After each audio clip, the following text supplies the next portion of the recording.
ക്രിസ്തുവിലുള്ള പ്രിയപ്പെട്ട സഹോദരി സഹോദരന്മാരെ, ഇന്നത്തെ ദൈവവചനം വിശുദ്ധ മത്തായി എഴുതിയ സുവിശേഷം 4-ാം അധ്യായം 12 മുതൽ 23 വരെയുള്ള വാക്യങ്ങൾ.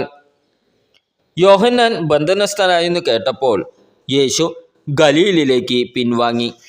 അവൻ നസറത്ത് വിട്ട് സെബുലൂണിൻ്റെയും നഫ്താലിയുടെയും അതിർത്തിയിൽ സമുദ്രതീരത്തുള്ള കഫർനാമിൽ ചെന്ന് പാർത്തു. ഇത് ഏശയ്യാ പ്രവാചകൻ വഴി അരുളി ചെയ്യപ്പെട്ടത് നിവൃത്തിയാകാൻ വേണ്ടിയാണ്. സമുദ്രത്തിലേക്കുള്ള വഴിയിൽ ജോർദാന്റെ മറുകരയിൽ സെബുലൂൻ നഫ്താലി പ്രദേശങ്ങൾ, വിജാതിയരുടെ ഗലീലി. അന്ധകാരത്തിൽ സ്ഥിതി ചെയ്തിരുന്ന ജനങ്ങൾ വലിയ പ്രകാശം കണ്ടു.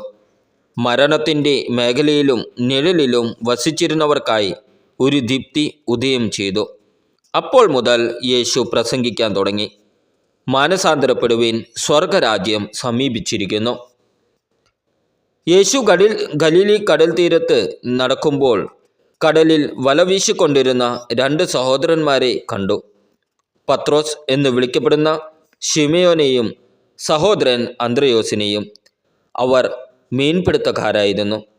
യേശു അവരോട് പറഞ്ഞു, എന്നെ അനുഗമിക്കുക, ഞാൻ നിങ്ങളെ മനുഷ്യരെ പിടിക്കുന്നവരാക്കും. തൽക്ഷണം അവർ വലകൾ ഉപേക്ഷിച്ച് യേശുവിനെ അനുഗമിച്ചു. അവർ അവിടെ നിന്ന് മുന്നോട്ട് നീങ്ങിയപ്പോൾ വേറെ 2 സഹോദരന്മാരെ കണ്ടു. സെബദി പുത്രനായ യാക്കോബും സഹോദരൻ യോഹന്നാനും. അവർ പിതാവുമൊത്ത് വഞ്ചിയിലിരുന്നു വല നന്നാക്കുകയായിരുന്നു. അവരെയും അവൻ വിളിച്ചു.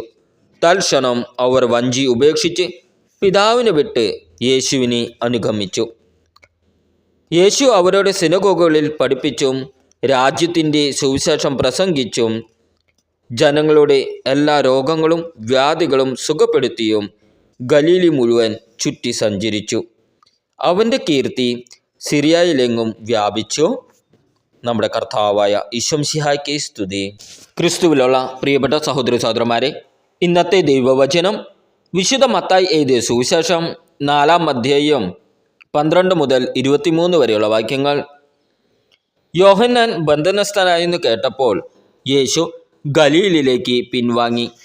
അവൻ നസറത്ത് വിട്ട് സെബുലൂണിൻ്റെയും നഫ്താലിയുടെയും അതിർത്തിയിൽ സമുദ്രതീരത്തുള്ള കഫർനാമിൽ ചെന്ന് പാർത്തു.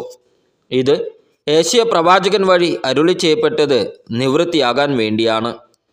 സമുദ്രത്തിലേക്കുള്ള വഴിയിൽ ജോർദാന്റെ മറുകരയിൽ സെബുലൂൻ നഫ്താലി പ്രദേശങ്ങൾ, വിജാതിയരുടെ ഗലീലി. അന്ധകാരത്തിൽ സ്ഥിതി ചെയ്തിരുന്ന ജനങ്ങൾ വലിയ പ്രകാശം കണ്ടു. മരണത്തിൻ്റെ മേഖലയിലും നിഴലിലും വസിച്ചിരുന്നവർക്കായി ഒരു ദീപ്തി ഉദയം ചെയ്തു. അപ്പോൾ മുതൽ യേശു പ്രസംഗിക്കാൻ തുടങ്ങി. മാനസാന്തരപ്പെടുവിൻ, സ്വർഗരാജ്യം സമീപിച്ചിരിക്കുന്നു. യേശു ഗലീലി കടൽ തീരത്ത് നടക്കുമ്പോൾ കടലിൽ വലവീശിക്കൊണ്ടിരുന്ന 2 സഹോദരന്മാരെ കണ്ടു. പത്രോസ് എന്ന് വിളിക്കപ്പെടുന്ന ശിമയോനെയും സഹോദരൻ അന്ത്രയോസിനെയും. അവർ മീൻപിടുത്തക്കാരായിരുന്നു. യേശു അവരോട് പറഞ്ഞു, എന്നെ അനുഗമിക്കുക, ഞാൻ നിങ്ങളെ മനുഷ്യരെ പിടിക്കുന്നവരാക്കും. തൽക്ഷണം അവർ വലകൾ ഉപേക്ഷിച്ച് യേശുവിനെ അനുഗമിച്ചു. അവർ അവിടെ നിന്ന് മുന്നോട്ട് നീങ്ങിയപ്പോൾ വേറെ 2 സഹോദരന്മാരെ കണ്ടു. സെബദി പുത്രനായ യാക്കോബും സഹോദരൻ യോഹന്നാനും. അവർ പിതാവുമൊത്ത് വഞ്ചിയിലിരുന്നു വല നന്നാക്കുകയായിരുന്നു.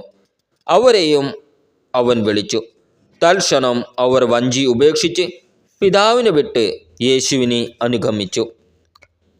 യേശു അവരുടെ സിനഗോഗുകളിൽ പഠിപ്പിച്ചും രാജ്യത്തിൻ്റെ സുവിശേഷം പ്രസംഗിച്ചും ജനങ്ങളുടെ എല്ലാ രോഗങ്ങളും വ്യാധികളും സുഖപ്പെടുത്തിയും ഗലീലി മുഴുവൻ ചുറ്റി സഞ്ചരിച്ചു.